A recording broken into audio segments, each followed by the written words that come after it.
Hello student, आपका स्वागत है हमारे YouTube channel Sharma study point में। इसमें आज आपको कुछ समुच्चय ट्रू और फॉल्स स्टेटमेंट के बारे में बताएंगे और यहाँ पर अगली आपकी डेफिनेशन होगी यूनियन ऑफ टू सेट्स, दो समुच्चयों का संघ। ठीक है ना। तो आइए देखते हैं वीडियो में। तो यहाँ पर आपके सामने क्वेश्चन आ चुका है जिसमें कुछ रिलेशंस दिए हुए हैं और उन रिलेशंस से हमें सत्यता और असत्यता की बात करनी है। ठीक है ना, संबंध को दिखाना है। यहाँ पर यदि ए जो है, यहाँ पर जो एक सेट है पुस्तकालय की सभी पुस्तकों का समुच्चय, ठीक है ना। और यहाँ पर जो बी है गणित की सभी पुस्तकों का समुच्चय है। यहाँ पर जो सी सेट है वो इतिहास की सभी पुस्तकों का समुच्चय है और आपका डी जो है वो भूगोल की सभी पुस्तकों का समुच्चय है। ठीक है ना। अब आपको यहाँ पर निम्नलिखित संबंधों की सत्यता और यहाँ पर असत्यता की बात करनी है। ठीक है ना।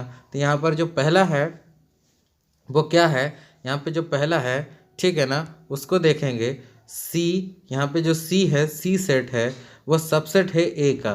क्या ऐसा होगा, क्या ऐसा रिलेशन ये सही होगा?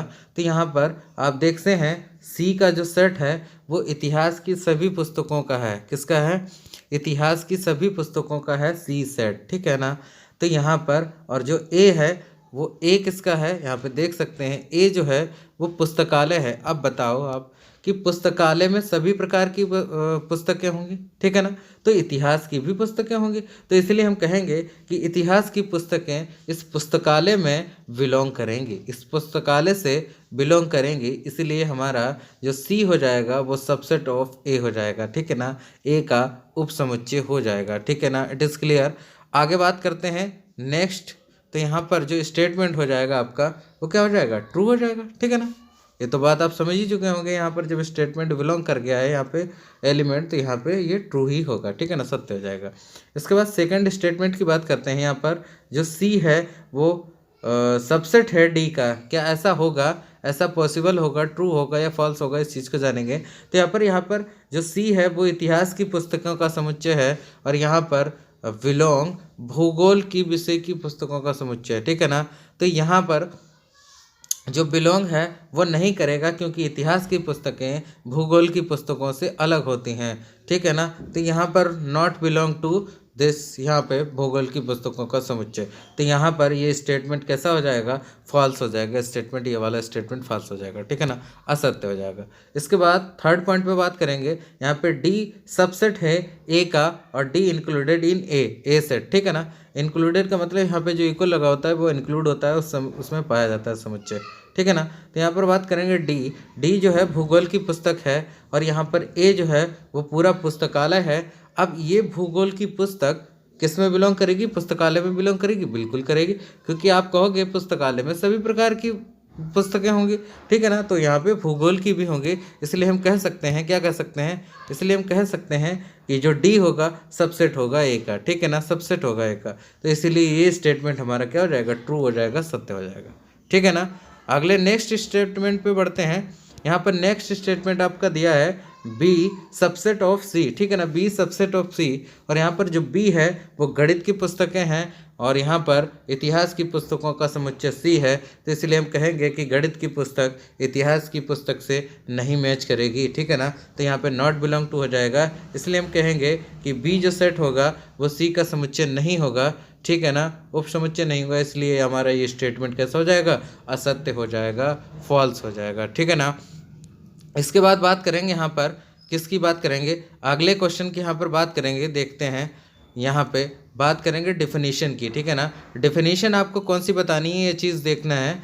दो समुच्चयों का संघ, ठीक है ना, यूनियन ऑफ टू सेट्स। ठीक है ना, यूनियन ऑफ टू सेट्स की बात करेंगे।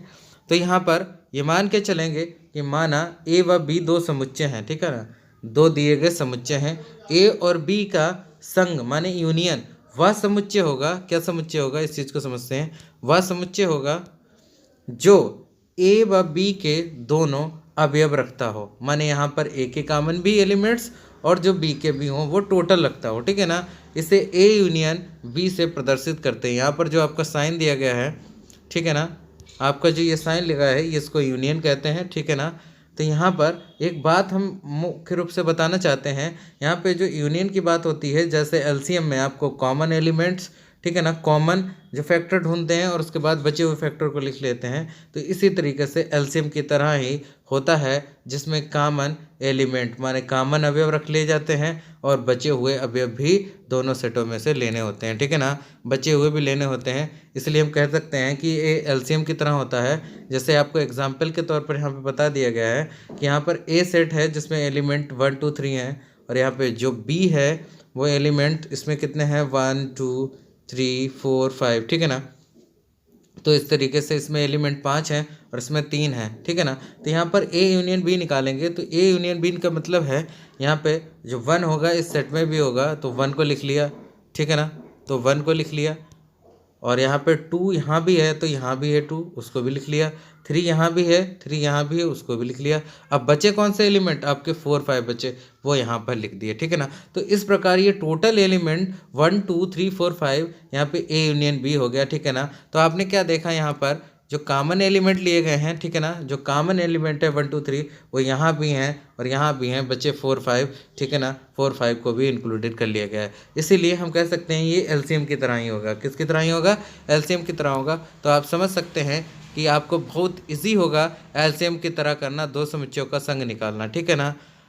वीडियो अच्छा लगा हो तो लाइक करें, ठीक है ना, और चैनल को सब्सक्राइब कर लें। Thank you for watching this video.